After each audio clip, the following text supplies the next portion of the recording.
Before we begin tonight's tale, I need you to tell me something in the comments. Would you eat a house made of candy? Or would you know it was a trap? Comment, "Eat it," or "It's a trap," right now. Because tonight, we're entering the darkest forest in all the fairy tales, where two brave children will face a choice that could cost them everything. This is the true story of Hansel and Gretel. Now, settle in, close your eyes, and let me take you back to a time when forests were deep, magic was real, and sometimes the only thing standing between children and darkness was each other. Once upon a time, at the edge of a great and ancient forest, there stood a small cottage. It wasn't much to look at, just rough-hewn logs chinked with moss and mud, a thatched roof that leaked when it rained, and a single window with no glass, just wooden shutters to keep out the cold. In this humble cottage lived a woodcutter and his family. The woodcutter was a kind man, weathered by years of hard work, with strong hands calloused from wielding his axe, and gentle eyes that crinkled when he smiled.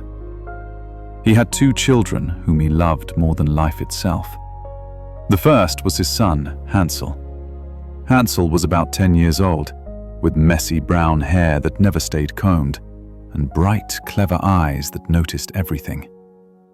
He was the kind of boy who could find patterns in the bark of trees, who could tell which way was north by watching how the moss grew, who remembered every story his father told by the fire. His sister, Gretel, was a year younger, 9 years old, with long hair the color of chestnuts, and a brave heart that beat fierce and true in her small chest. Where Hansel was thoughtful and quiet, Gretel was bold and quick to speak. She could gut a fish, tend a garden, and wasn't afraid of spiders or shadows, or anything else that made other children cry. The children's mother had died when Gretel was very small, so young that she barely remembered her mother's face, though sometimes she thought she could remember the sound of her mother's lullaby, soft and sweet as honey. After their mother's death, their father had eventually remarried, and the children gained a stepmother. Now, I must tell you something important about this stepmother. She was not a monster. She was not a villain from a nightmare. She was simply ordinary. And sometimes, ordinary people, when they are desperate and afraid, can do desperate and afraid things. Times had grown hard in the land.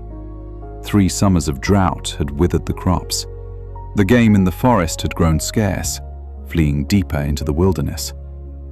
The woodcutter found less and less work, for when people are starving, they cannot afford to buy firewood. They need what little money they have for bread. Each night, the family's supper grew smaller.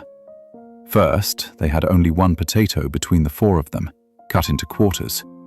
Then, only thin soup made from bones boiled 3 times over.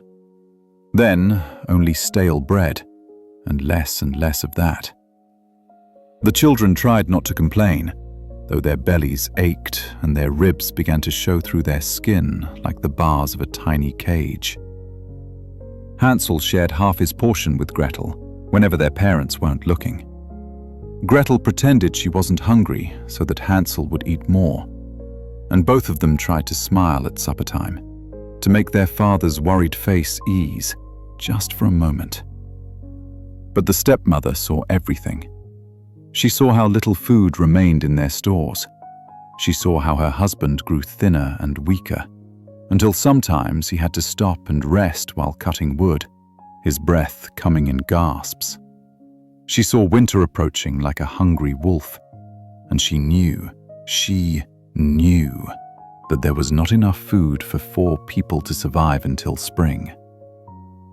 So one night, after the children had gone to sleep in their little loft above the main room, the stepmother spoke to her husband in a voice barely above a whisper.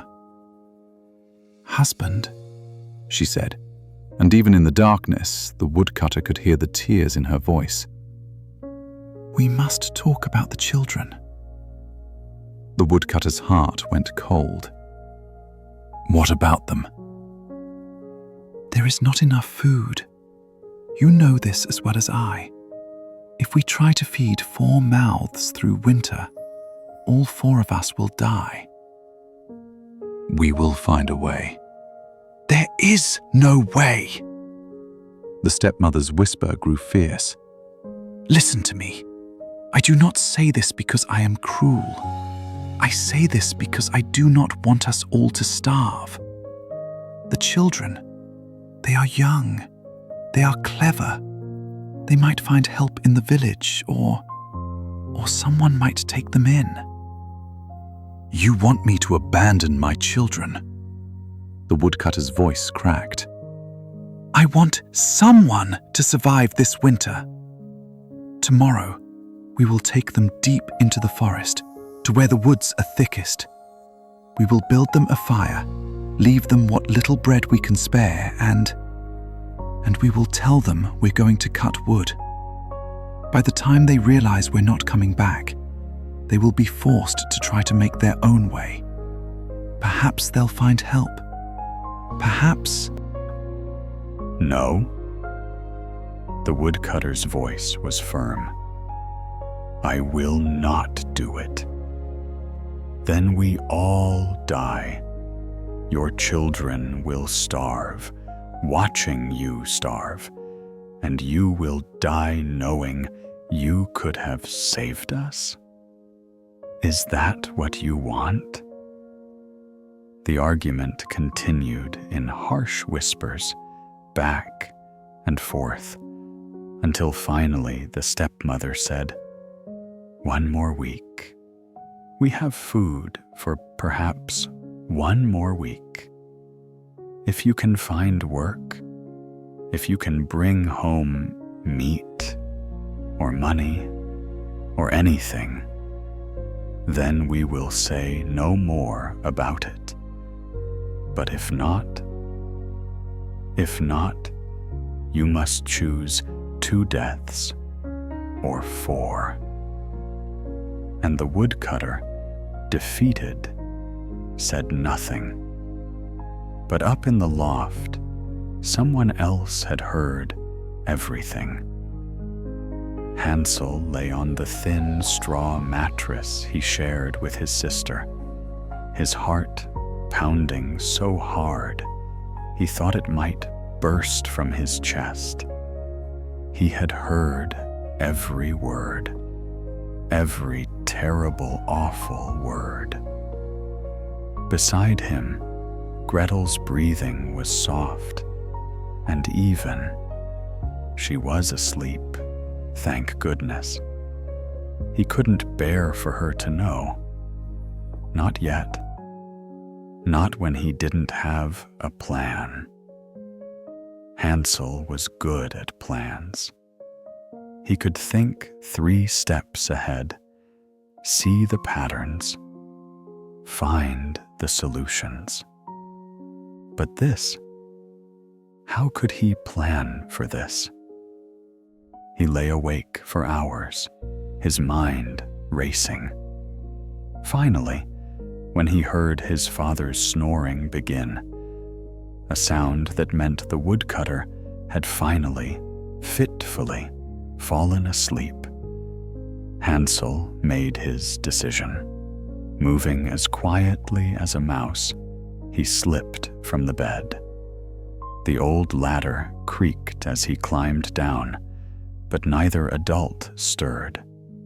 The cottage was dark, lit only by the dying embers in the fireplace. Hansel crept to the door and lifted the latch with trembling hands. The door opened with a soft creak, and he slipped outside into the night.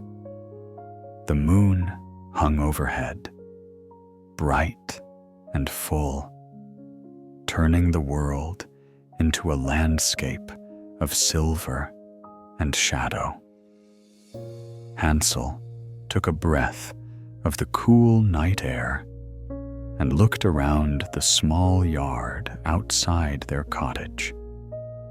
There, by the path that led into the forest, was what he was looking for. A patch of white pebbles, smooth stones worn by the nearby stream, glinting in the moonlight like pieces of fallen stars. Hansel bent and began to gather them, filling his pockets until they were heavy and full. These stones would be his salvation, his and Gretel's. He would leave a trail, a path back home, something their parents wouldn't notice, but that he and Gretel could follow. As he gathered the last few stones, something made him look up. There, in the window of the cottage, he saw a face watching him. His stepmother. Their eyes met for just a moment. And in that moment, Hansel saw something in her expression. Not hatred, not cruelty, just desperation, fear, sorrow. Then she turned away from the window, and Hansel wondered if she would tell his father what she'd seen. But when he crept back inside, a few minutes later, both adults were in bed, and no one stopped him as he climbed back up to the loft.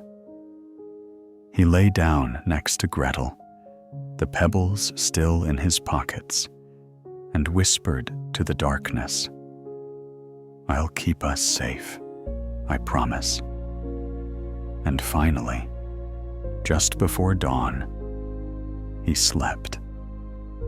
When morning came, it arrived far too quickly. The children woke to find their father shaking them gently. "Up, children," he said, and his voice was hollow. "We're going into the forest today. I have work there, deep in the woods." Gretel rubbed her eyes. "Can we come?" "Yes." The word sounded like it caused him pain. "You'll both come. Put on your warmest clothes." The stepmother was at the table, cutting a single small loaf of bread into pieces. She gave one piece to each child, barely more than a few mouthfuls. "This is for later," she said. "For your midday meal. Don't eat it now." Hansel took his piece of bread and met his father's eyes. The woodcutter looked away, unable to meet his son's gaze. They set out into the forest as the sun climbed higher in the sky. The woodcutter led the way, his axe over his shoulder. The stepmother walked behind the children, and Hansel walked slowly, very slowly, because every few steps he dropped a white pebble on the path behind them. Gretel noticed. "Hansel, why do you keep stopping? Why do you keep looking back?" "I'm looking at our house," Hansel said, loudly enough for their parents to hear. "I'm saying goodbye to it." "Silly boy," their father said, his voice thick. "You'll see it again by nightfall." But Hansel knew better, and he kept dropping pebbles. They walked for hours, deeper and deeper into the forest, until even the sounds of birds grew distant, and the trees grew so thick that the sunlight came through in scattered beams, like golden coins dropped on the forest floor. Finally, in a small clearing, the woodcutter stopped. "Here," he said, We'll build you a fire. You children, rest here. Your mother and I need to go deeper to cut wood. We'll come back for you when we're done." "How long will you be gone?" Gretel asked. "Not long," the stepmother said, but she wouldn't look at the children as she said it. "Stay by the fire. Don't wander off." The woodcutter built them a fire, and it hurt Hansel to watch how carefully his father arranged the logs, how he made sure the fire would burn for hours. This was the fire that was meant to keep them warm while they waited for parents who would never return. "Here," their father said, pressing something into Hansel's hand. It was his own knife, old and worn, but sharp. In case you need it." Then, before he could say anything more, the woodcutter turned and walked away into the trees. The stepmother followed, and neither of them looked back. Gretel turned to Hansel, her eyes wide. "They're really coming back, aren't they?" Hansel put his arm around his sister. "Don't worry," he said. "I know the way home." The children sat by the fire as the afternoon stretched on. They ate their small pieces of bread slowly, making them last. They told each other stories. They tried to stay brave. But as the sun began to sink and the shadows grew long, and still their parents didn't return, even Gretel understood. "They're not coming back," she said quietly. "Are they?" "No," Hansel admitted. "But I have a plan. Do you trust me?" "Always." "Then follow me. Stay close, hold my hand, and don't be afraid." As darkness fell and the fire burned down to embers, Hansel led his sister back along the path they'd taken, and there, glowing in the moonlight, were the white pebbles, a trail leading home, like Ariadne's thread in the labyrinth, like breadcrumbs in an old tale. The children walked for hours through the dark forest, but they weren't afraid. They had each other, and they had the path. Whenever Gretel grew tired, Hansel would tell her a story. Whenever Hansel stumbled, Gretel would steady him. And finally, well after midnight, they emerged from the forest and saw their cottage ahead, a thin stream of smoke rising from the chimney. They walked to the door. Hansel reached up and knocked. After a long moment, they heard footsteps. The door opened. The woodcutter stood there, a candle in his hand, his face gaunt and haggard. When he saw his children, alive, standing on his doorstep, something broke inside him. "Oh, my children," he cried, falling to his knees and pulling them into his arms. "My dear, dear children, thank God. Thank God." Behind him, the stepmother appeared, her face unreadable in the candlelight. The woodcutter pulled the children inside, weeping. I thought I would never see you again. I couldn't do it. We were going to come back at first light to find you, to bring you home. I swear it." "Husband," the stepmother said quietly, "they're cold. Build up the fire. I'll heat some water for broth." That night, the children slept in their own bed, held safe by their father's arms. But Hansel didn't sleep well, because he knew that nothing had changed. The food was still running out. Winter was still coming.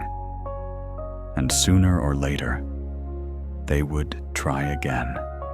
For 3 days, things were almost normal. The woodcutter wouldn't look at his wife. The stepmother moved through the house like a ghost. The children ate what little was given to them and tried to pretend everything was fine. But on the 4th day, Hansel woke before dawn with that familiar feeling of dread in his stomach. He crept to the ladder and looked down into the main room. His stepmother was standing at the door, and she had locked it from the inside, hiding the key somewhere on her person. Hansel understood immediately. He'd made his plan with the pebbles once. She wouldn't let him do it again. That morning, the same terrible ritual repeated. The father woke the children. The stepmother gave them each a piece of bread, even smaller than before. They set out into the woods. But this time, Hansel had no pebbles in his pockets. All he had was the bread in his hand. So he did the only thing he could think of. As they walked, he tore off tiny pieces of bread and dropped them on the path behind them, leaving a trail just as he'd done before Gretel saw what he was doing. She leaned close and whispered, "Won't you be hungry?" "Better hungry than lost," Hansel whispered back.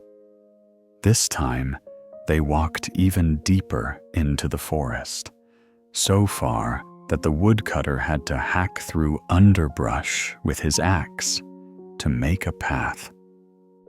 They walked until Gretel's legs ached, and Hansel could barely put one foot in front of the other. Finally, in a clearing even more remote than the last, they stopped. The father built another fire. The stepmother said the same words, "We'll come back for you." But this time, when the parents left, the children knew the truth from the beginning. There would be no return. This was goodbye. Gretel cried, but quietly, so as not to make Hansel feel worse. Hansel held her close and told her it would be all right, that he had left a trail, that they would find their way home just like before. They waited until the fire had burned down and the moon had risen. Then Hansel took Gretel's hand and said, "Come on, follow me." But when they looked for the breadcrumb trail, they found nothing. The birds had eaten it all, every last crumb. Gretel looked at Hansel, her eyes wide with fear. "What do we do now?" Hansel's mind raced. He looked at the stars, trying to remember which direction they'd come from. He looked at the moss on the trees, trying to find north. But they'd turned and twisted so many times, and the forest was so dense, and he was only 10 years old, and so tired. We'll find our way," he said, trying to sound confident. "We just need to head this way, I think. Come on." And so the children walked into the dark forest, hand in hand, with no trail to follow and no idea which way was home. The first night in the forest was the hardest thing either child had ever endured.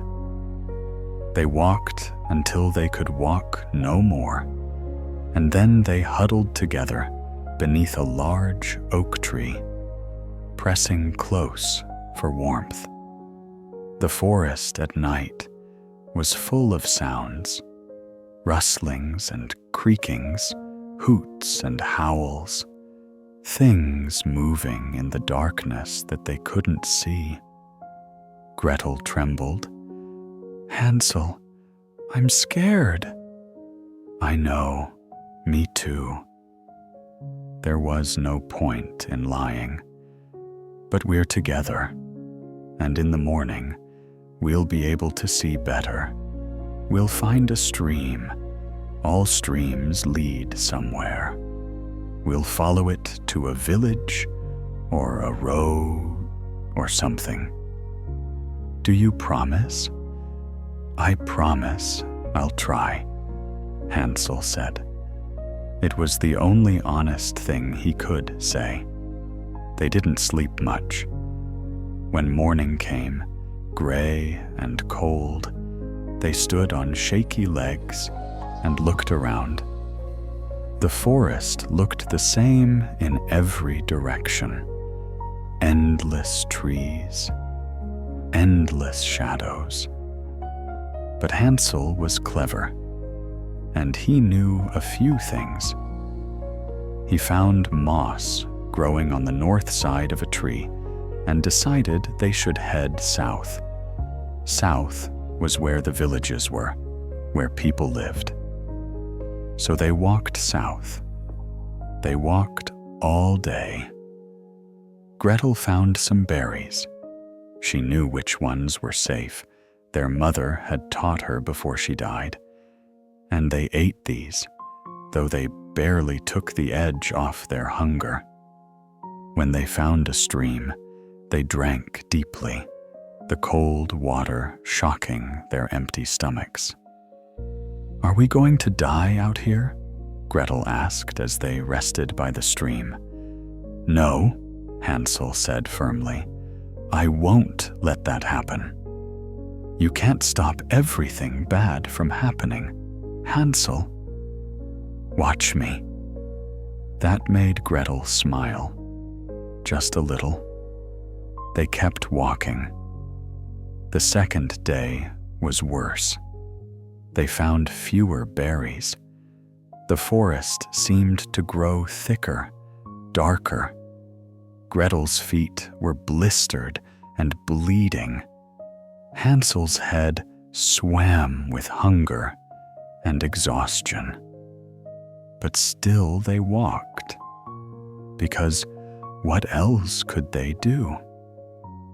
On the third day, something changed. As they pushed through a particularly dense thicket, they emerged into a part of the forest that felt different. The trees here were straighter, the undergrowth was less tangled, and hanging in the air was a smell, faint but unmistakable, something sweet, like honey, like sugar, like baking. "Do you smell that?" Gretel whispered. "Yes," Hansel said. His stomach growled fiercely at the scent. "Someone's baking bread. There must be a house nearby." New energy surged through both children. A house meant people. It meant help. It meant food and safety, and maybe, just maybe, someone who could help them find their way home. They followed the smell, pushing through the trees, their hearts soaring with hope for the first time in days.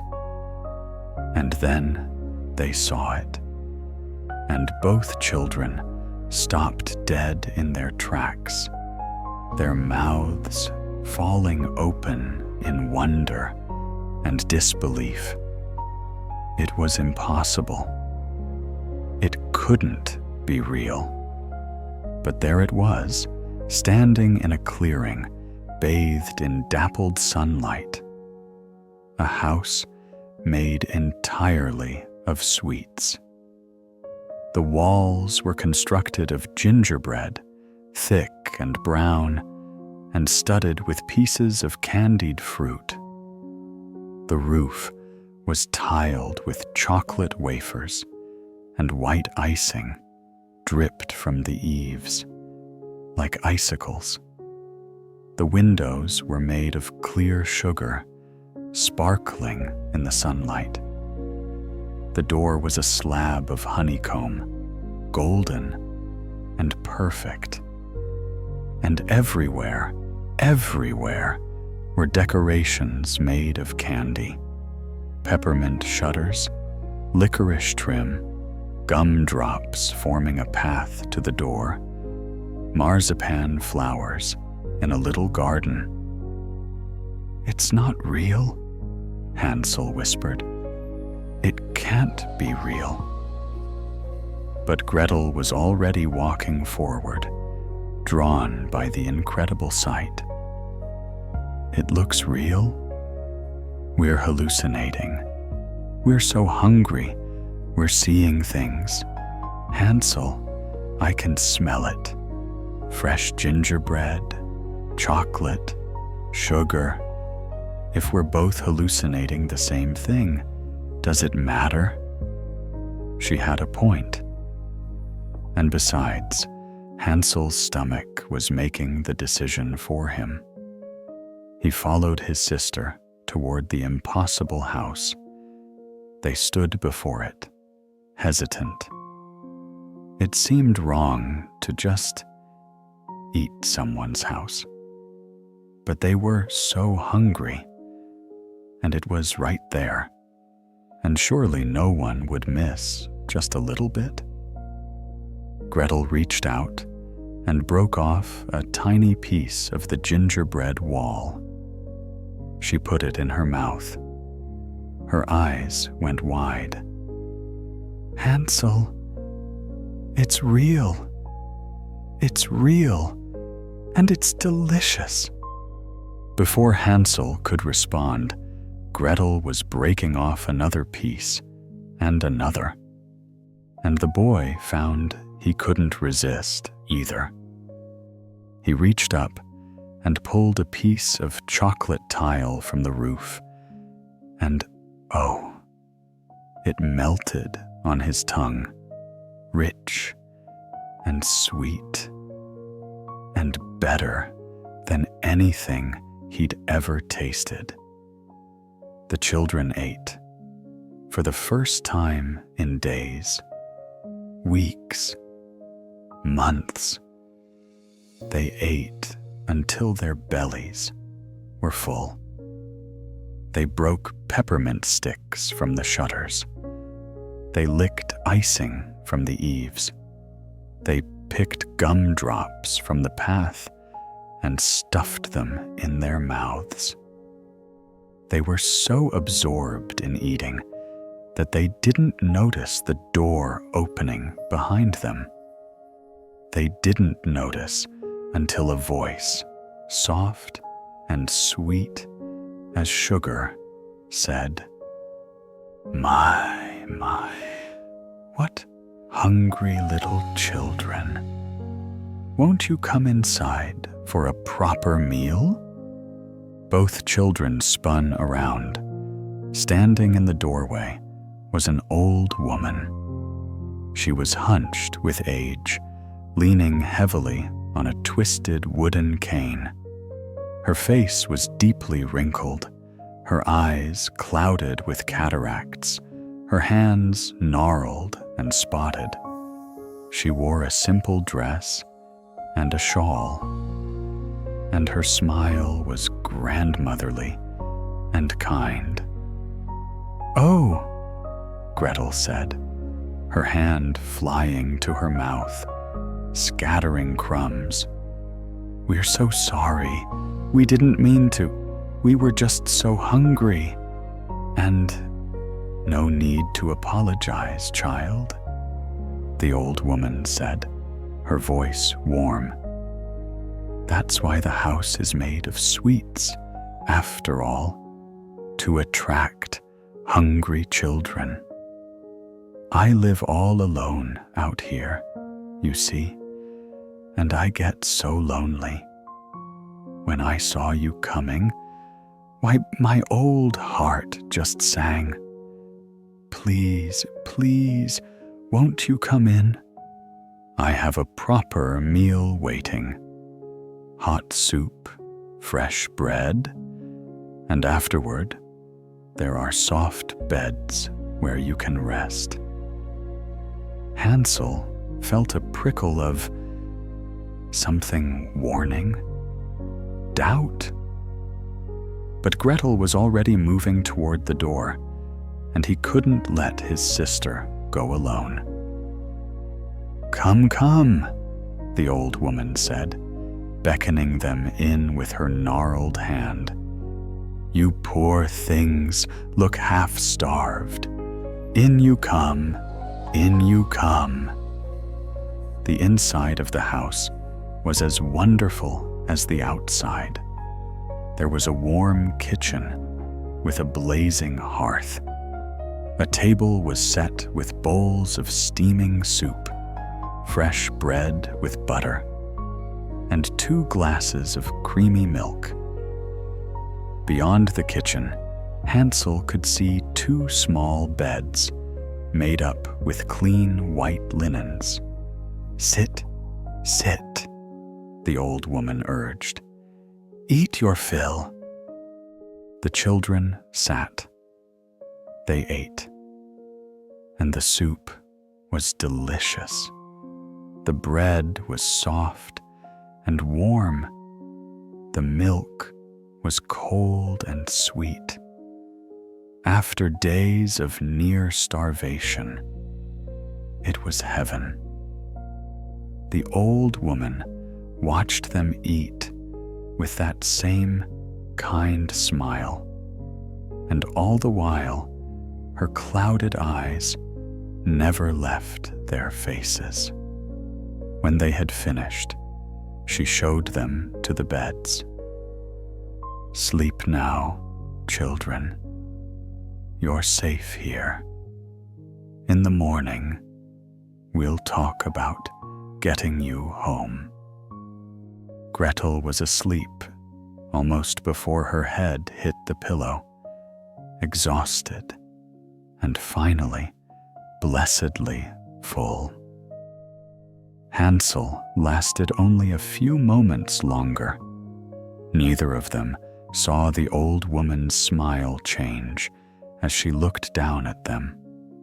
Neither of them saw her run her tongue over her lips. Neither of them heard her whisper, Such tender young things. They'll be delicious. Hansel woke to the sound of a door slamming shut. He sat up with a start and immediately cracked his head on something hard above him.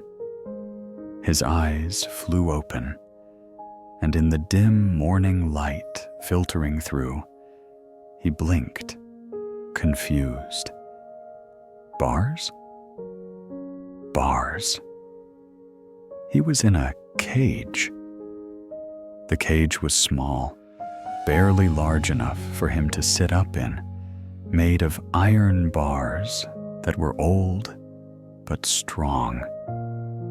It sat in the corner of what he now realized was not a bedroom at all, but a cellar, dark and cool and smelling of earth and something else, something like bones. "Gretel!" he called out, his voice cracking with fear. "Gretel! I'm here!" His sister's voice came from above, from the main floor of the house. "Hansel, what?"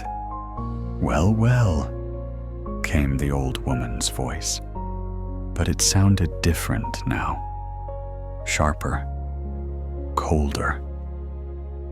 "The boy is awake." Footsteps creaked on the stairs, and down into the cellar came the old woman. But she moved differently now, not hunched and frail, but strong and purposeful. She carried a lantern that cast dancing shadows on the earthen walls. Behind her came Gretel, and Hansel's heart broke to see his sister. She had a bruise blooming on her cheek, and her hands were bound in front of her with rough rope. "Let her go!" Hansel shouted, grabbing the bars of his cage. "Let us both go!" The old woman laughed, and it was nothing like her kind laugh from yesterday.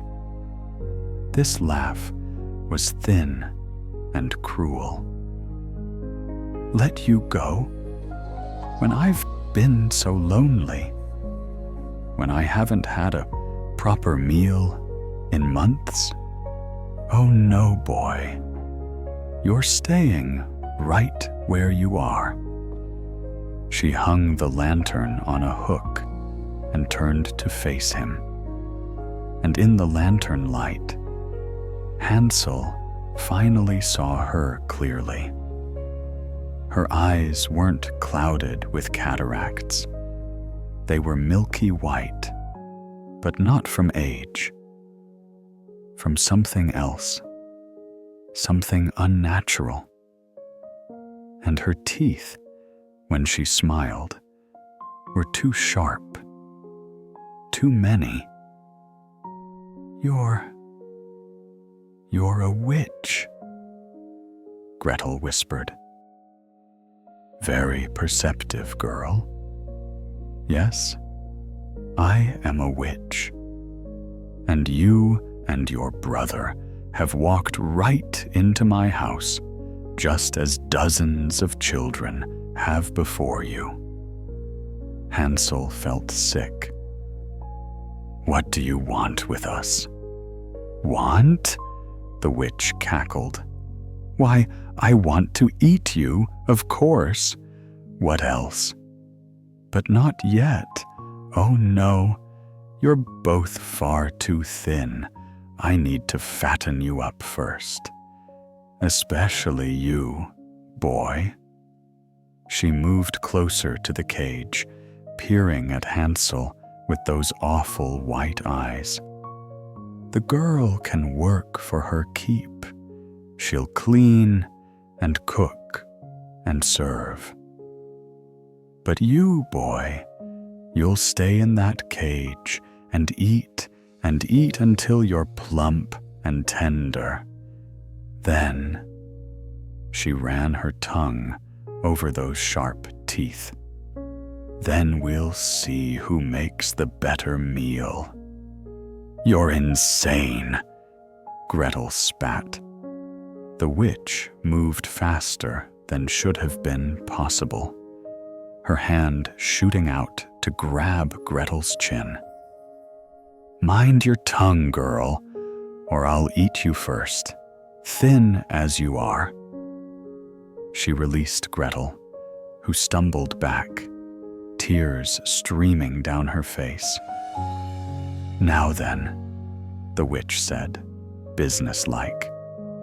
"Girl, upstairs. There's a kitchen that needs cleaning. And you, boy, I'll bring you breakfast shortly. Lots of porridge and cream. We'll have you fattened up in no time." She climbed the stairs, dragging Gretel with her, and slammed the door, plunging the cellar into near darkness. Except for the single lantern, Hansel sat in his cage, his mind racing.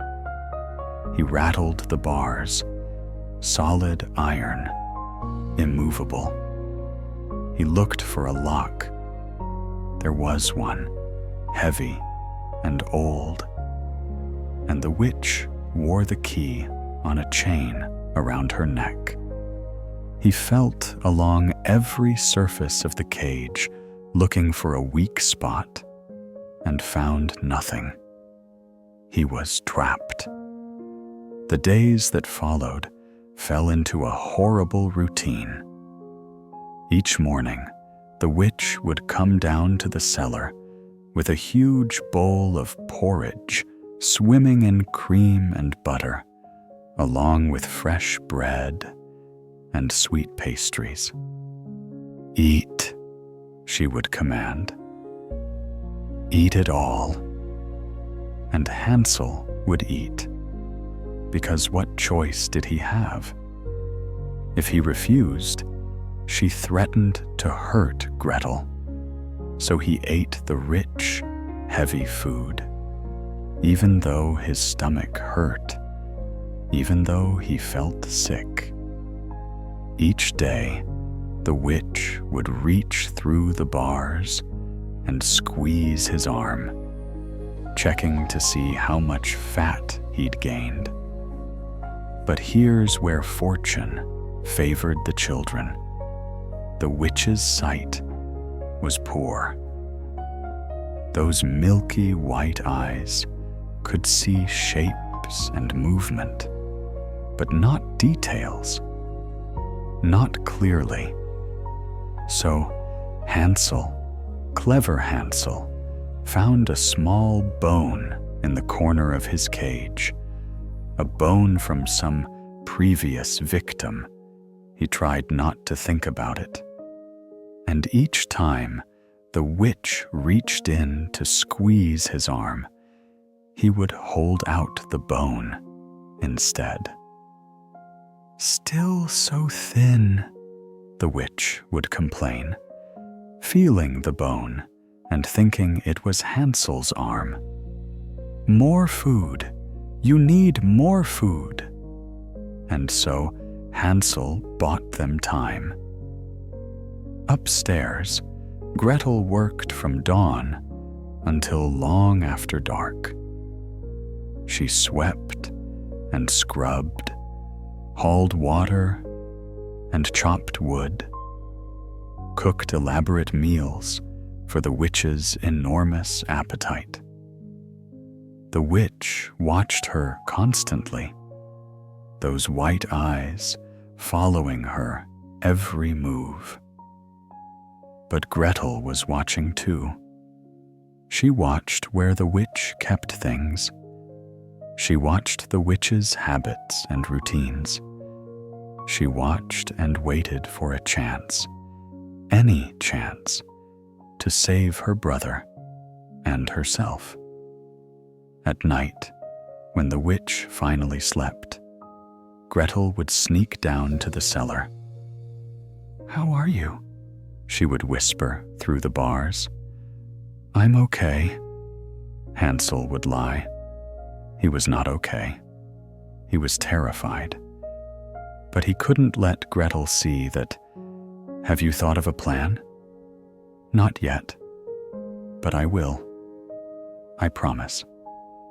We'll get out of this, Gretel." "I know." But her voice shook when she said it. 3 weeks passed. Then 4. The witch grew impatient. "That boy should be fat as a pig by now," she complained one morning after feeling the bone Hansel held out. "What's wrong with him? Maybe he has a fast constitution.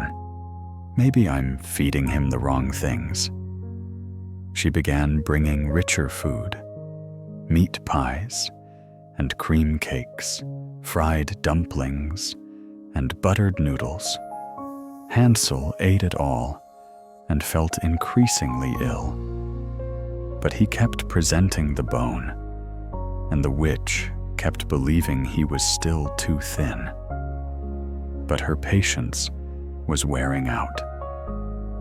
One morning, she came down the stairs in a fury. 4 weeks. 4 weeks. I've been feeding that boy. And he's still nothing but skin and bones. Something is wrong. Today, I check properly. Gretel, who had been carrying laundry upstairs, heard this, and her blood ran cold. The witch stalked to the cage, reaching for the key at her neck. "Come here, boy. Let me feel you properly, not just your arm." "No!" Gretel shouted, dropping the laundry and running to stand between the witch and the cage. "You can't. He's been sick. He vomited up half his food last night. If you touch him now, you might catch it." The witch recoiled, and Gretel pressed her advantage. "Besides, you said yourself you won't eat him thin. Give him a few more days, a week at most." "What's a few more days after a month?" The witch narrowed her white eyes at Gretel, suspicious. But finally, she nodded. 1 week, 7 more days. And then, thin or not, I'm making boy soup. She stalked back upstairs, leaving both children trembling. That night, Gretel came down to the cellar in tears. 7 days, she whispered. "Hansel, I'm so sorry. I've looked everywhere for a way out, but the witch never takes her eyes off me during the day, and she locks all the doors at night. I don't know what to do." "It's not your fault," Hansel said, reaching through the bars to take her hand. "You've been so brave, braver than me." "That's not true." "It is. I've just been sitting in this cage while you've been..." His voice cracked. "Gretel, if she eats me, you have to promise me you'll run. Don't try to save me. Just run as fast as you can, and don't look back." "I'm not leaving you," Gretel said fiercely. "We came into this forest together, and we're leaving together. I'm going to think of something. I have to." She squeezed his hand one more time. then crept back upstairs before the witch could wake and catch her.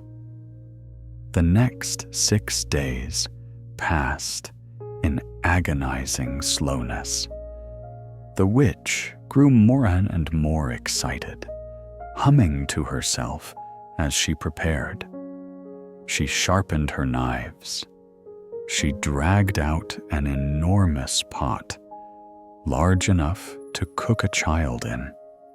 She gathered herbs and vegetables for the broth. Each morning, she would come down and feel the bone. And each morning, she would cackle with anticipation. Soon, soon, just a few more days. Gretel worked harder than ever, trying to stay in the witch's good graces, trying to buy more time, trying desperately to think of a plan. But what could she do? She was 9 years old. The witch was powerful and cruel, and Hansel was locked in an iron cage. On the 6th night, Gretel lay awake in the small cot the witch had given her, staring at the ceiling. Tomorrow was the last day. Tomorrow, the witch would discover the bone trick. Tomorrow, she would kill Hansel. Unless Gretel did something. But what? What could she possibly do? She thought about the witch's routines. Every morning, the witch would light the great oven in the kitchen, a massive brick oven, large enough that Gretel had to duck to look inside when she cleaned it. The witch would heat the oven until it was blazing hot, then bake bread and pastries for Hansel. An idea began to form. It was dangerous. It was terrifying. It probably wouldn't work. But it was the only idea she had. The 7th day dawned gray and cold. Gretel woke early, her heart pounding, her hands shaking. Today was the day. Either her plan would work, or she and Hansel would both die. She dressed quietly and went downstairs. The witch was already awake, practically dancing with excitement in the kitchen. "Today's the day," the witch sang. "Today, today, no more waiting. I'm going to have such a feast. Boy soup, boy stew, boy roasted with potatoes." "How will you cook him?" Gretel asked, trying to keep her voice steady and curious, not frightened. "Well, first I'll need to heat the oven. Oh, it needs to be very, very hot. Hot enough to roast a boy all the way through. Then I'll season him, truss him up, and in he goes. The whole process takes hours, but oh, it's worth it. May I watch?" Gretel asked. "I've never seen anything like this before." The witch looked at her with those milky eyes, assessing. Then she cackled. "Want to learn the craft, do you? Very well, you can watch. And afterward, you can help me pick the meat from the bones." Gretel felt sick, but she forced herself to smile. "Thank you." "First things first," the witch said, rubbing her gnarled hands together. "We heat the oven." She began building up the fire in the great oven, stuffing it with logs until flames roared inside. The heat was incredible, radiating out into the kitchen until Gretel's face felt sunburned just from standing near it.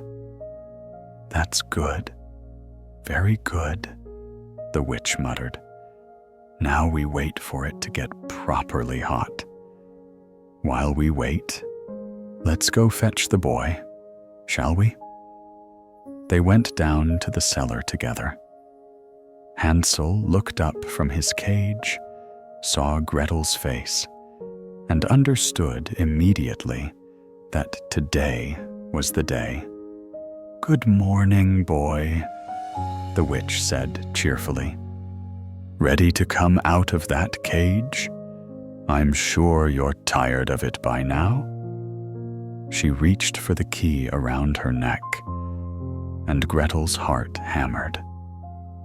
This was it. She had to time everything perfectly. The witch unlocked the cage, the old lock clicking open with a sound like a death knell.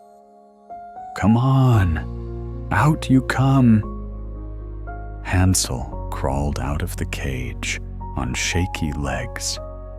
He'd been confined for so long that he could barely stand. The witch grabbed his arm with her gnarled hand, and this time she felt flesh and bone, not the stick he'd been tricking her with. "What's this?" She squeezed harder, feeling up and down his arm. "You're still thin. After all that food, you should be fat as a..." Then understanding dawned. "You tricked me. You tricked me." Her face contorted with rage, and she raised her hand to strike Hansel. But Gretel threw herself between them. "Please, please don't hurt him. He's thin, yes, but he'll still be good to eat. And besides, you're so hungry, you don't want to wait any longer, do you?"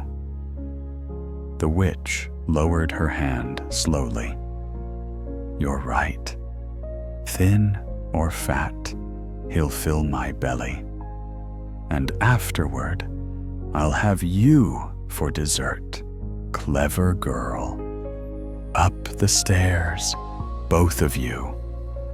She drove them up the stairs like cattle, cackling with glee. Back in the kitchen, the oven roared with heat. "Now," the witch said, "let me just check if the oven is hot enough. It needs to be perfect, you understand? Not too hot, not too cool." She moved toward the oven, peering into its blazing mouth. Hard to tell. Girl, you're smaller than me.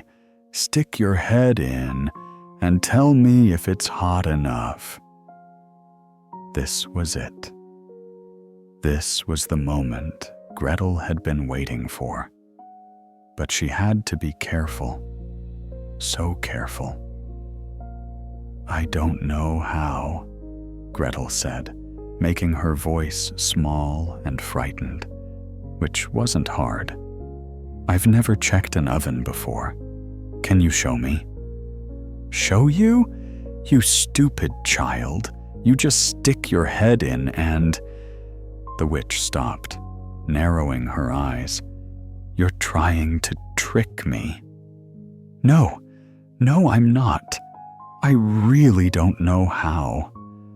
Look, I'll stand right here next to you, and you can show me, and then I'll be able to help you next time." The witch considered this next time. Yes, there would be other children. This girl could be useful And besides, what could one small child do? "Very well," the witch said. "Watch carefully."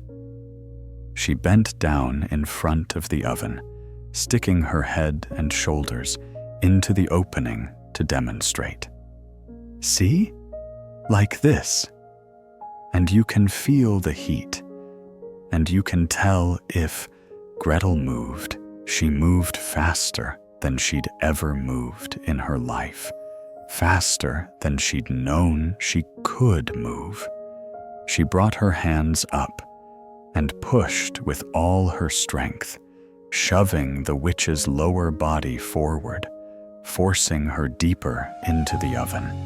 The witch screamed, a horrible, inhuman sound that echoed through the house. She tried to pull herself back out, but Gretel was already slamming the heavy iron door closed, throwing the latch, trapping the witch inside. The screaming continued, muffled now by the iron door, along with terrible thumping sounds as the witch threw herself against the door from inside. But the door was strong, the latch was heavy, and the witch, for all her power, was still just an old woman's body. And it was burning. "Gretel!" Hansel grabbed his sister, pulling her away from the oven. "Gretel, you did it. You..." The screaming stopped. The thumping stopped. There was just the roar of the fire and the smell of... They tried not to think about what that smell was. For a long moment, both children just stood there, shaking, hardly believing they were still alive. Then Gretel burst into tears, and Hansel held her while she sobbed. "I killed her," Gretel choked out. "I killed someone." "You saved us," Hansel said firmly. "She was going to eat us. You did what you had to do." "But I killed? I know. Hansel held his sister tighter. "But we're alive, and we're going to go home." When Gretel had cried herself out, and both children had stopped shaking quite so badly, they began to explore the house properly. They found things that made them wish they hadn't looked. In the cellar, behind Hansel's cage, there were bones. So many bones. Dozens of children who had come before them, who hadn't been as clever or as lucky. "We have to tell someone," Gretel whispered. "These children's families need to know." "We will," Hansel promised. "When we get home, we'll tell everyone. We'll make sure these children are remembered." Upstairs, they made better discoveries. In the witch's bedroom, which neither child had been allowed to enter before, they found chests and boxes filled with treasures. There were jewels, rubies the size of robin's eggs, emeralds like frozen grass, diamonds that caught the light and threw rainbows on the walls. There were coins, gold pieces stamped with the faces of kings long dead, silver marks that rang sweetly when dropped.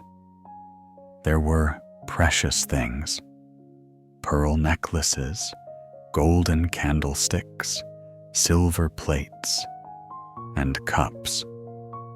These must have belonged to all those children.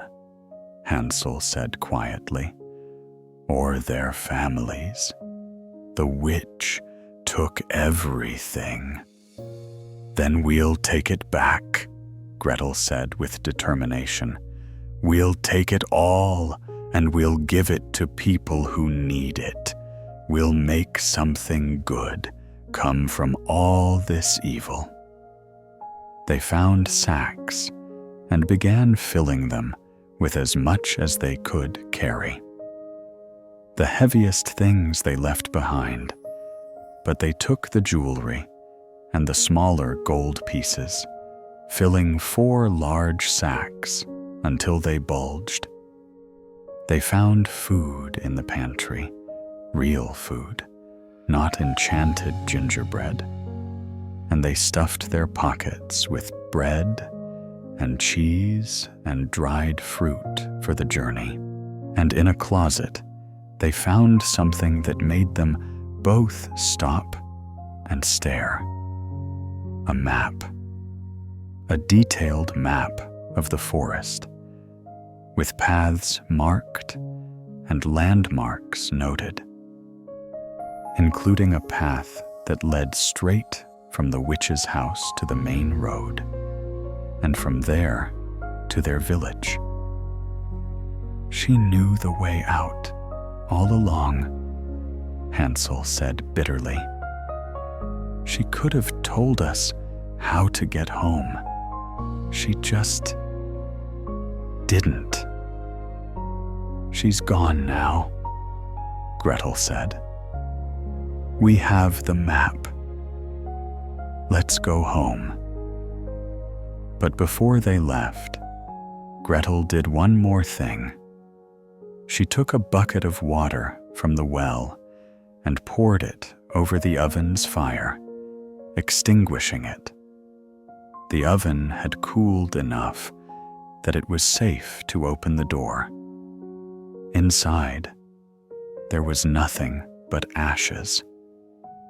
The witch was gone, truly gone, burned away to nothing. I hope, Gretel said quietly, that all those children are at peace now.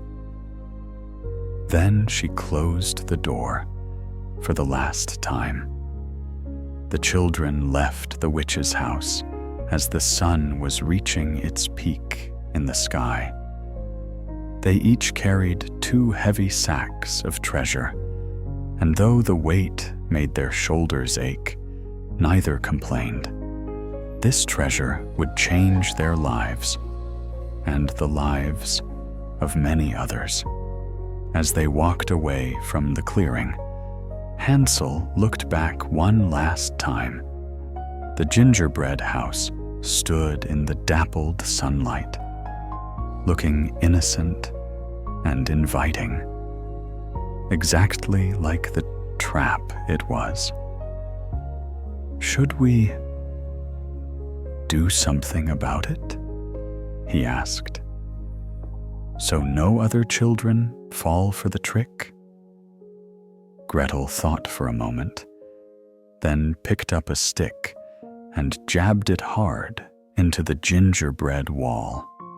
The stick went through easily, and the children could see that beneath the layer of sweets, the walls were just old, rotting wood.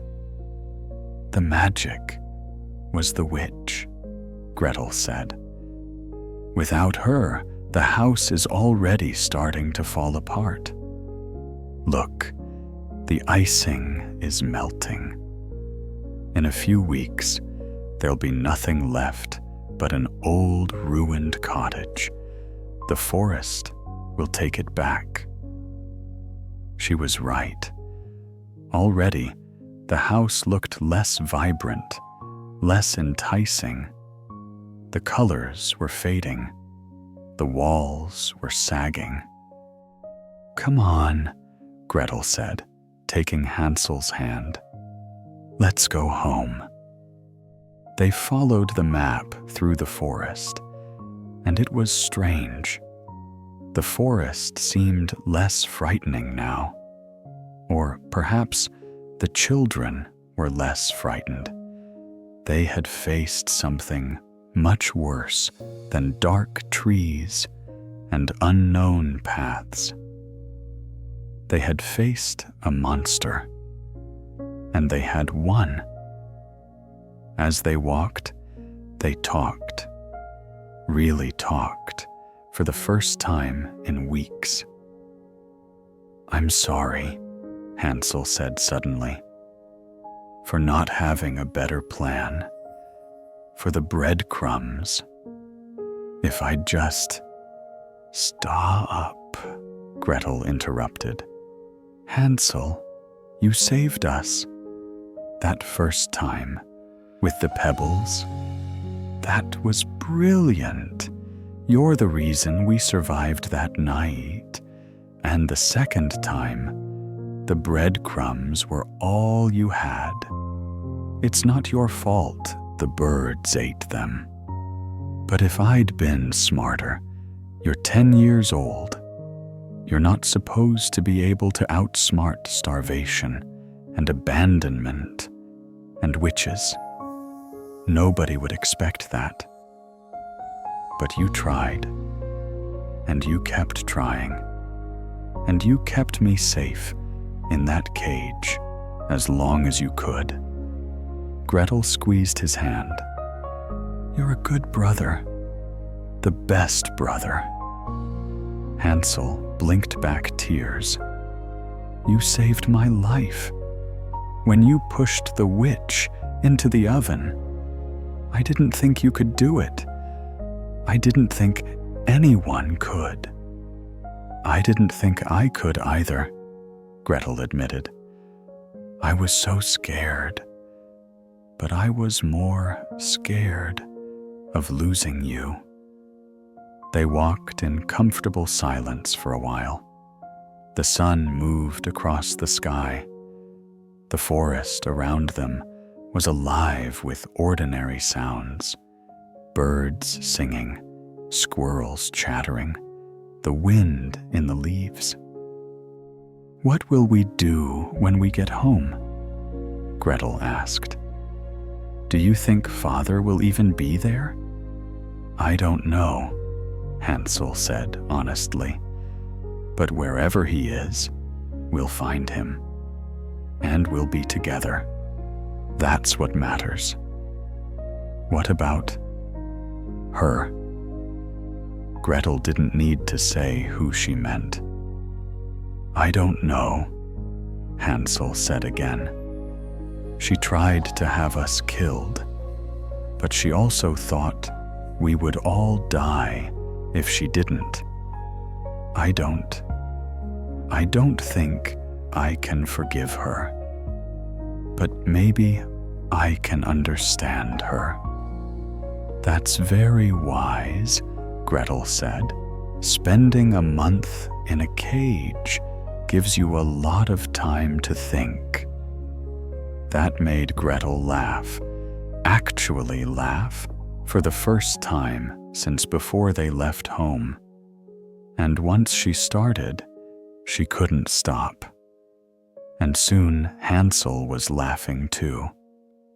And they stood in the middle of the forest, laughing until they cried, releasing all the fear and tension of the past weeks. When they finally stopped, they felt lighter. Not healed. They would never be fully healed from what they'd experienced.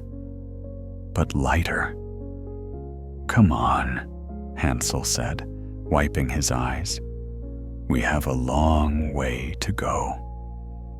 They walked until the sun began to set, then made camp for the night.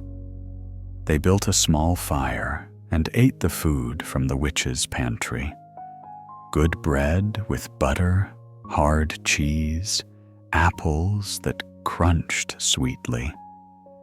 After weeks of either starving or being force-fed rich food, simple fare had never tasted so good. Tomorrow, Gretel said, looking at the map by firelight, we should reach the main road. And from there, it's maybe 2 days' walk to the village.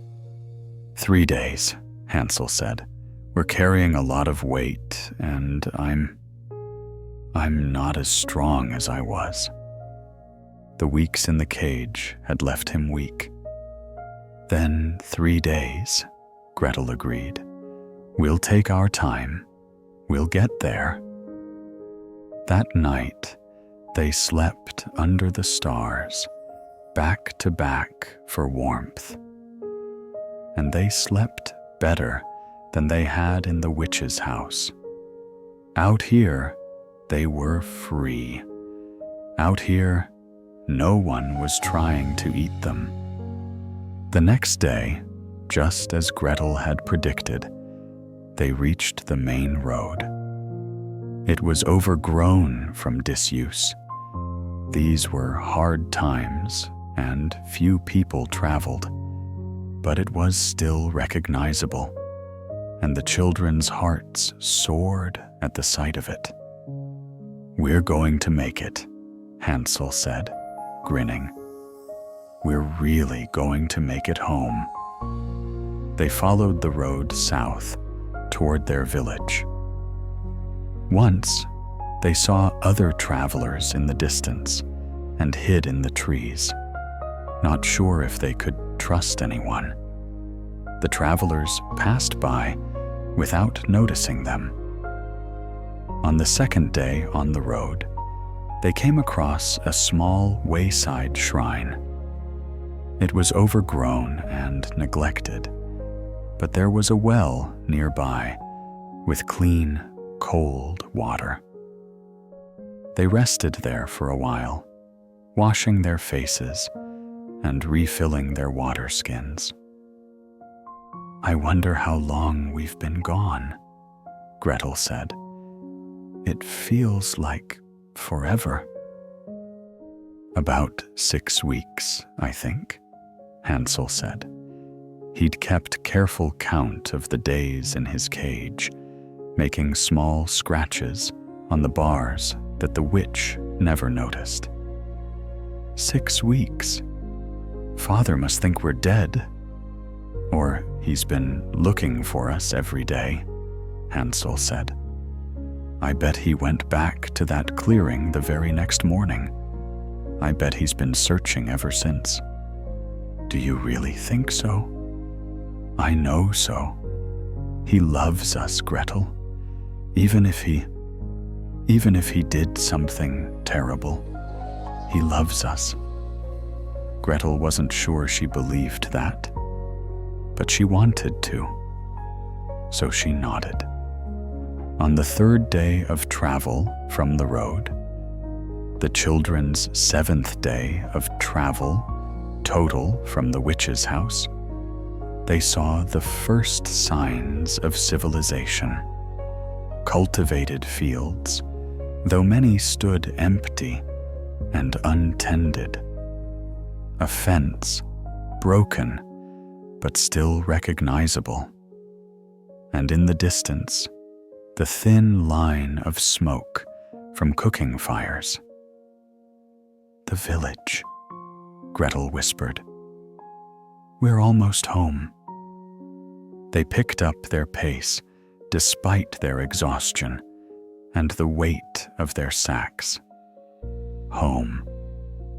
They were going home. As they got closer, people began to notice them. A woman working in a field looked up, shaded her eyes, and stared. Then she dropped her hoe and ran toward them. Children, children, is that? Oh my God, it's the woodcutter's children. They're alive! Soon they were surrounded by villagers, all exclaiming and asking questions at once. We thought you were dead. Your father has been half mad with grief. Where have you been? What happened to you? "Are you hurt?" Gretel held up her hands, overwhelmed. "Please, we're fine. Where is our father? Is he?" "He's alive," said the blacksmith, a kind man who had always given the children little treats when their father brought metal to be worked. "He's been living in his cottage, but he barely eats, barely sleeps. He goes out every day searching for you. Today he went north, toward the deep forest." "Someone needs to tell him," Hansel said urgently. "He needs to know we're alive." "I'll send my son," the blacksmith said. "He's the fastest runner in the village. But you children, you need food, rest." "We're fine," Gretel said. "We have food. We just want to go home, to our cottage. We'll wait for father there." The blacksmith nodded. "I understand. Come on, I'll walk with you." As they walked through the village toward their father's cottage at the edge of the forest, more and more people came out to see the miracle. The woodcutter's children returned from the dead. The children noticed how thin everyone looked. The hard times hadn't gotten any better. If anything, they seemed worse. But that was about to change. When they reached the cottage, the door was unlocked. They pushed it open and stepped inside. Everything looked exactly the same. There was the table where they'd eaten their last meal before being taken to the forest. There was the fireplace where their father had told stories on cold nights. There was the ladder leading up to their loft. But everything was covered in a layer of dust and neglect. Dirty dishes sat in the basin. The fire was cold. The place had the feeling of a home where no one really lived anymore. "He's been spending all his time searching for us," Hansel said quietly. "Not taking care of himself at all." "Then we'll take care of him," Gretel said. She dropped her sacks of treasure. They landed with a heavy clink, and immediately began tidying up. Hansel helped, and soon they had the place looking more like a home again. Gretel built up the fire. Hansel swept the floor. Together, they prepared a simple meal from the supplies they'd brought and what little was left in the cottage. And then they waited. The sun moved across the sky. The afternoon stretched on.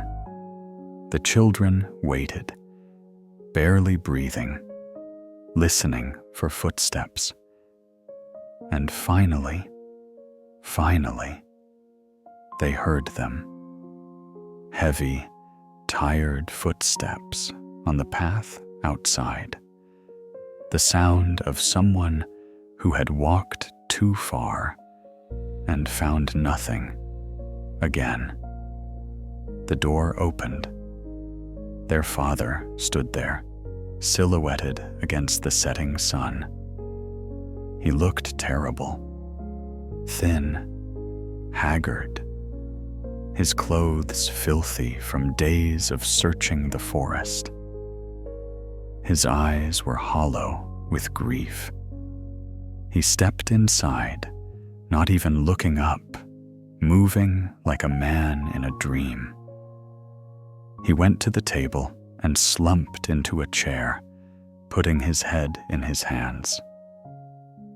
"Papa?" Gretel said softly. The woodcutter went absolutely still. Then, very slowly, he raised his head. His children sat at the table, watching him. Real, solid, alive. For a moment, he just stared at them, as if they might be ghosts.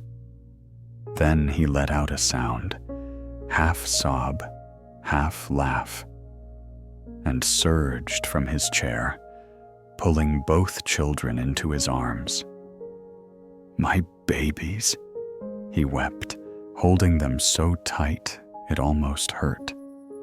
"My babies, my babies. Oh God, my precious babies. You're alive, you're alive." "We're home, Papa," Hansel said, crying into his father's shoulder. "We came home." "I'm sorry," their father sobbed. "I'm so sorry. I never should have. I tried to come back. I went back the next morning, but you were gone. And I've been searching. I've been searching every day." "We know, Papa," Gretel said. "We know. It's okay. We're home now." They stood there in the cottage for a long time, just holding each other, crying together. A family reunited. Eventually, they separated. The woodcutter held his children at arm's length, looking them over with wonder, as if he still couldn't believe they were real. "You're so thin," he said. "And these bruises. What happened to you? Where have you been?" "It's a long story, Papa," Hansel said. "But first, where is she?" The woodcutter's face darkened. "Your stepmother. She's gone. She left the day after you. The day after we..." He couldn't finish the sentence. "She packed her things and left. I haven't seen her since." "Good," Gretel said flatly. Their father looked at her in surprise. "Gretel, no, Papa. I know you loved her, or cared for her, or whatever. But she convinced you to abandon us in the forest, to die. She doesn't get to come back." "I know," the woodcutter said heavily. "I know. And you're right. What I did, what we did, it was unforgivable. If I could take it back..." "You can't," Hansel said, not unkindly. "But Papa, we understand. We didn't at first. But after everything we've been through, I think we understand a little. You were desperate. You were scared. That's no excuse." "No," Gretel agreed. "It's not. But it's an explanation. And right now, that's enough." Their father looked at his children, and he seemed to really see them for the first time. They had left as children, scared, hungry, but still children. They had returned as something else, something harder, older. They had seen and done things no child should have to see or do. "Tell me," he said quietly. "Tell me what happened to you." So they did. They told him everything, about the breadcrumb trail and how it failed, about being lost in the forest, about finding the gingerbread house, about the witch. When they got to the part about the cage, their father turned gray and looked like he might be sick. When they described the oven and what Gretel had to do, he actually did go outside to be sick. When he came back inside, pale and shaking, he looked at Gretel with something like awe. "You saved your brother. You saved yourself. You killed a witch." "I didn't want to," Gretel said, and her voice shook. "But she was going to kill us. She was going to eat us. I didn't have a choice." "You did what you had to do," the woodcutter said firmly. "You were braver than any knight, more clever than any hero in any story. I am so proud of you, of both of you." "There's more," Hansel said. He got up and dragged over the 4 sacks they'd brought from the witch's house. He opened them, letting the treasure spill out onto the table, gold and silver and jewels glittering in the firelight. The woodcutter's eyes went wide. "What? Where did the witch had been stealing from children and their families for who knows how long?" Gretel explained. "We took it all. We thought we could use it to help people. The village is starving, Papa. Everyone looks so thin. This could buy food, seeds for planting, things people need. But some of this should be yours," their father protested. "After what you've been through, we'll keep some," Hansel said.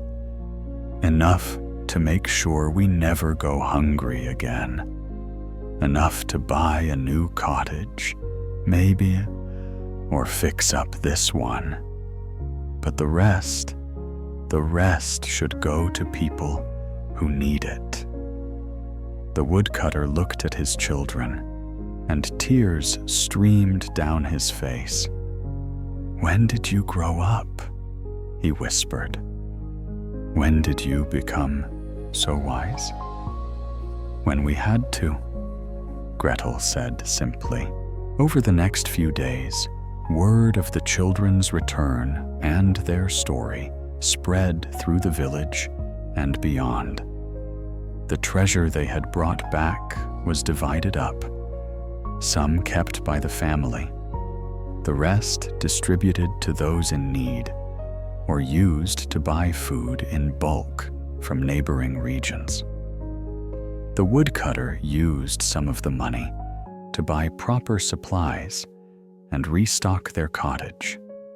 For the first time in months, they had full meals. The children started to look healthier, color returning to their cheeks. But there were changes that couldn't be fixed with food and safety. Hansel had nightmares about the cage.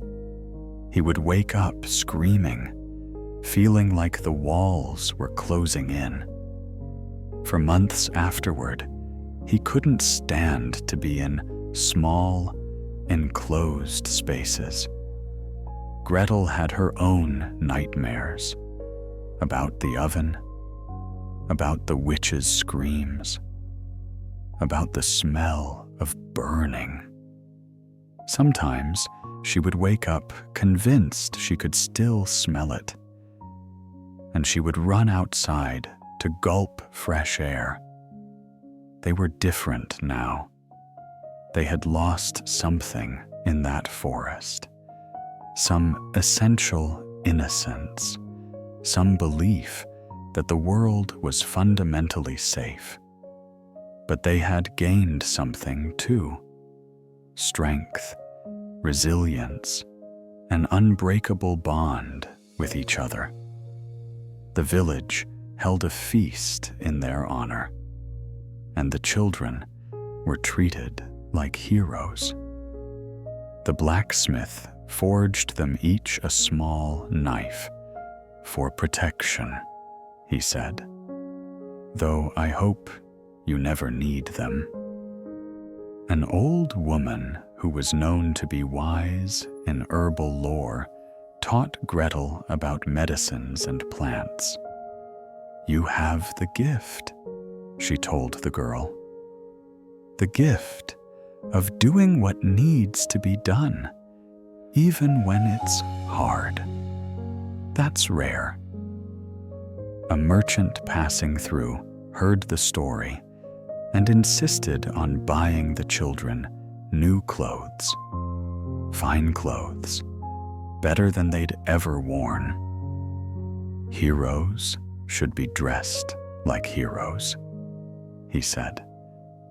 But the best part was simply being home, sitting by the fire with their father, sleeping in their own bed, in their own loft, being safe. Winter came, but this winter was different. The cottage was warm and well stocked with food. The woodcutter had work again. People who had been helped by the treasure made sure to hire him when they needed wood cut. The family would not just survive this winter. They would be comfortable. On a cold afternoon in December, the children sat by the fire while their father worked at his wood bench, repairing a chair leg. I've been thinking, Hansel said suddenly, about what we went through, about everything. What about it? Gretel asked, looking up from the sock she was mending. We can't be the only ones. There are probably other children right now who are lost or in danger or being hurt by someone like the witch. Probably, Gretel agreed cautiously. But Hansel, we're just kids. What can we do about it? Maybe not right now, but someday, when we're older. Hansel looked at his sister. Maybe we could help them, other children who are lost or scared. Maybe that's what we're supposed to do with what we learned. Gretel thought about this. You mean like what? Becoming searchers? Rescuers? Maybe. Or just being people who remember what it's like. Being people who don't look away when children need help. Their father had stopped working and was listening. That's a noble goal, he said quietly. But you're still young. You have time to decide what you want to do with your lives. I know, Hansel said, but I don't think I can just forget what happened to us. And I don't think I want to. If it means we can help someone else, then we'll help, Gretel finished. Together. The woodcutter came over and put a hand on each child's shoulder. Whatever you decide, I'll support you. I owe you that much. I owe you everything. You don't owe us anything, Papa, Gretel said. You're our father. you love us. That's enough. I failed you, and we survived, Hansel said firmly. We all made mistakes, but we're all here, and we're together, and we're going to be okay. That's what matters now. On the darkest night of winter, the night of the winter solstice, the family had a private ceremony. They went into the forest, just a little way, and they built a cairn, a stack of stones. This is for all the children who didn't make it, Gretel said, placing a stone on the pile. All the ones the witch caught before us. All the ones who didn't have someone to push the witch into the oven. We remember you, Hansel added, placing his own stone. We remember, and we won't let you be forgotten. Their father placed the final stone on top. May you all rest in peace, he said, and may we honor your memory by being better, by doing better. They stood in silence for a moment, watching the way the moonlight made the stones glow silver. Then they turned and walked home together, to their warm cottage, where a fire burned and food waited and love lived. Many years passed. The children grew into young adults. Hansel became tall and strong, though he never fully lost the clever, watchful look in his eyes. Gretel grew into a young woman of remarkable courage and wisdom, known throughout the region as someone who could solve problems and face dangers that others feared. True to their childhood promise, they did help others. When children went missing in neighboring villages, Hansel and Gretel would join the search parties, and they usually found the lost ones. They had an instinct for it, people said, a way of thinking like a lost child might think, of looking in the places others wouldn't. The witch's forest became safer. Other searchers, inspired by Hansel and Gretel's story, began exploring the deep woods, finding and destroying other dangers that lurked there.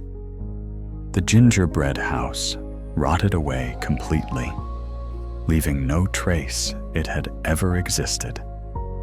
The village prospered. The treasure from the witch's hoard had been a catalyst, breaking the cycle of poverty and hunger. People planted new crops, bought better tools, rebuilt what had fallen into disrepair. Life was still hard. It was always hard. But it was no longer desperate. The woodcutter grew old, but happy. He spent his later years teaching young people his craft, and he was known as a kind and patient teacher. He never forgave himself fully for what he'd done, but he learned to live with it. And his children's love helped heal that wound. He never remarried. Once, when Hansel asked why, he said simply, "I had my chance at love, and I made my choices. Now I just want to focus on being the father I should have been from the start." On a spring day, when Hansel was 20 and Gretel was 19, they found themselves walking through the forest together, heading to a village that had requested their help finding a lost child. The forest was bright with new growth. birds singing in the canopy, flowers blooming on the forest floor.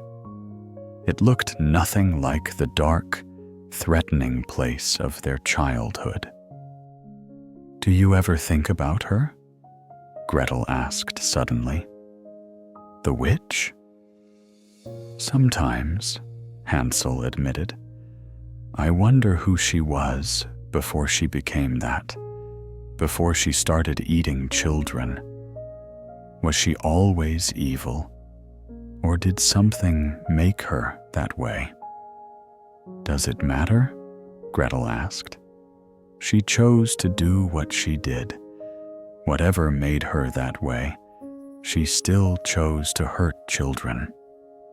"I know, but I can't help wondering.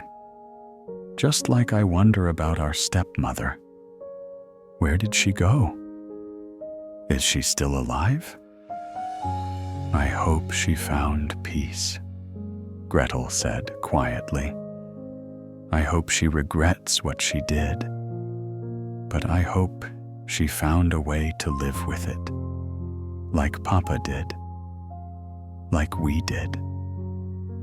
They walked in comfortable silence for a while, their footsteps soft on the forest path. "You know what I think about most?" Gretel said eventually.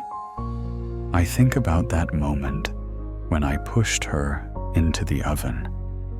I was 9 years old, and I killed someone. That should have broken me. It should have destroyed who I was." "But it didn't," Hansel said. "No, it didn't. And sometimes I feel guilty about that. Shouldn't I be more damaged? Shouldn't it haunt me more?" "It does haunt you," Hansel pointed out gently. "You still have nightmares." "Yes, but I can still function. I can still laugh and love and live. I saved us, and I survived it, and I became someone stronger. Is that wrong?" Hansel thought about this carefully. "I don't think so. I think survival is a gift. What we do with it, that's what matters. And look at what you've done with yours. You've helped dozens of families find their lost children. You've saved lives. That little girl who pushed the witch into the oven, she grew up to be a hero." Gretel smiled, and it was a real smile, warm and genuine. "We both did. We both survived, and we both decided to do something good with that survival. I think that's the best revenge against everything that tried to destroy us. We refused to be destroyed, and we refused to let it make us cruel," Hansel added. "We could have become bitter, angry, mistrustful, but we didn't. We had each other," Gretel said simply. "That made all the difference." They found the lost child that day, a little boy who had wandered away from his family's farm, following a deer into the woods. He was scared, but unharmed, and the reunion with his parents was tearful and joyful. "How did you know where to find him?" the grateful mother asked. Gretel smiled. "We know what it's like to be lost in these woods. We know where scared children hide. We know because we were scared children once 2. The story of Hansel and Gretel spread far and wide, told and retold around countless firesides. Some versions made them even more heroic, added details that weren't true. Some versions made the witch more monstrous, the house more tempting, the escape more dramatic. But the true story, the story of two children who survived abandonment, starvation, and a monster, who learned to be brave when they had to be, and gentle when they could be. That story lived on in the hearts of everyone who heard it. And whenever children were scared, or lost, or in danger, people would say, "Remember Hansel and Gretel. Remember that children are stronger than we think. Remember that even in the darkest forest, there is always hope." And so ends the true tale of Hansel and Gretel. Not the simplified version you might have heard before, but the real story. Darker, yes, but also braver, and ultimately more hopeful. Let's think about what this story really teaches us, because fairy tales, the old ones, the true ones, they're not just entertainment, they're survival guides. They're wisdom passed down through generations. What did Hansel and Gretel teach us? First, they taught us about resourcefulness. When Hansel collected those white pebbles, he was using his mind to solve a problem. He didn't panic. He didn't give up. He thought. And he planned. And he acted. That's a skill we all need. The ability to think clearly when everything is falling apart. Second, they taught us about courage. And not the loud, flashy courage of fairy tale princes slaying dragons. No. This was the quiet courage of a 9-year-old girl doing something absolutely terrifying because it was the only way to save her brother. That's real courage. Doing the hard thing, even when you're scared. Third, they taught us about resilience. Both children could have been destroyed by what they experienced. The trauma of abandonment, the horror of the witch, the guilt of violence. These were things that could break a person. But they chose to survive. They chose to heal. They chose to use their pain to help others. And fourth, perhaps most importantly, they taught us about the power of love. Hansel and Gretel survived because they loved each other. They protected each other. They refused to give up on each other.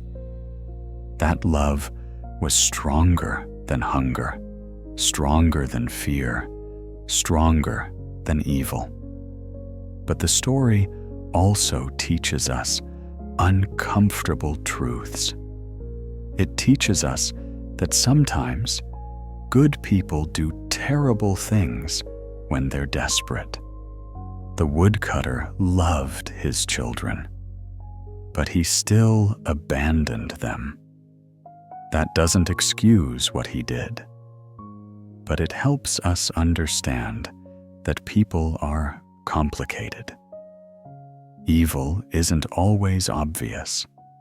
Sometimes it wears the face of someone we love. It teaches us that children are often more capable than adults give them credit for.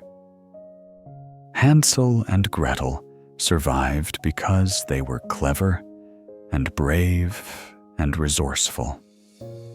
Qualities many people assume children don't have. And it teaches us that healing from trauma is possible. Not easy, not quick, but possible. The children carried scars from their experience, but those scars didn't define them. They defined themselves by what they did afterward, by how they chose to live. Now, before you drift off to sleep tonight, I want you to think about something. You might not ever face a witch in a gingerbread house. You probably won't be abandoned in a dark forest, but you will face your own dark forests, your own moments of fear and danger and doubt, your own times when you have to choose between giving up and pushing forward. And when those times come, I want you to remember Hansel and Gretel. Remember that being scared doesn't mean you can't be brave. Remember that being small doesn't mean you can't be strong. Remember that being lost doesn't mean you can't find your way. And remember that you don't have to face the darkness alone. Like Hansel and Gretel, you have people who love you. Hold on to them. Be held by them. Together, you can survive anything. One more thing before we say goodnight. If you've been hurt, if someone you trusted betrayed you, if you had to do something hard to survive, if you carry scars that others can't see, please know this. You are not broken. You are not damaged. You are not less than you were before. You are a survivor. Like Hansel and Gretel, you are someone who faced darkness and came through to the other side. That makes you stronger, not weaker. That makes you wiser, not damaged. And if you use that strength, that wisdom, that survival, if you use it to help others, to be kind, to make the world a little less dark, then you've won. You've turned your pain into power, your trauma into triumph, just like Hansel and Gretel did.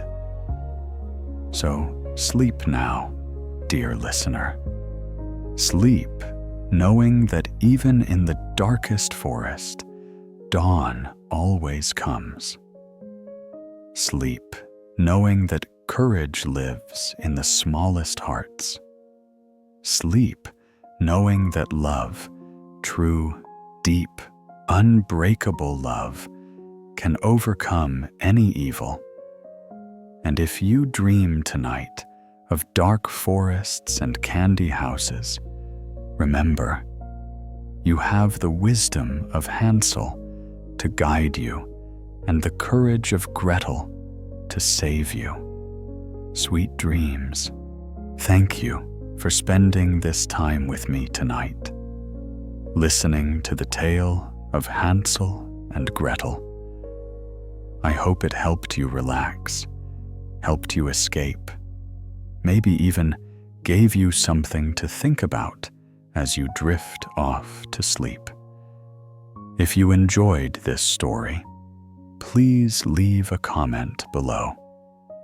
Tell me, what part of the story resonated with you most? Was it Hansel's clever plan with the pebbles? Gretel's brave moment at the oven? The children's reunion with their father? Or something else entirely? And here's a question for you.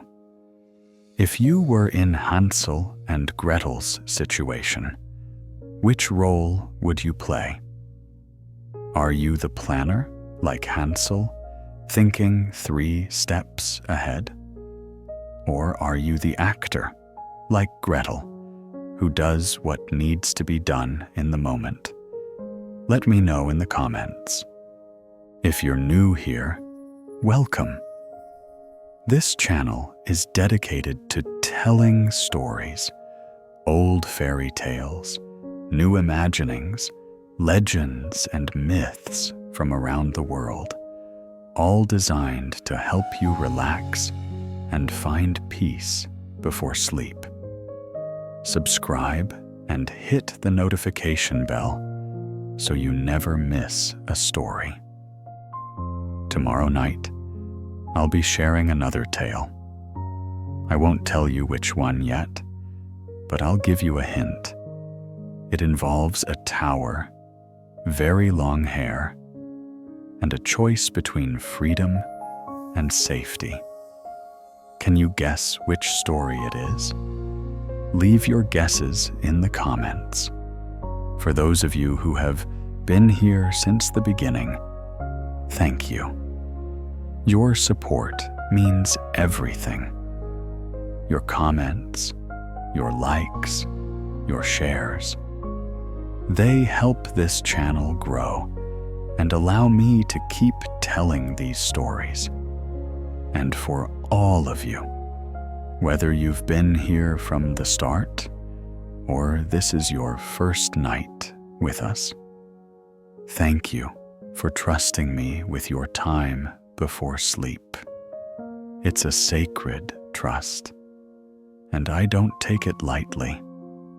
Sweet dreams, dear listeners. May your sleep be peaceful, your dreams be kind, and your morning come gentle and bright.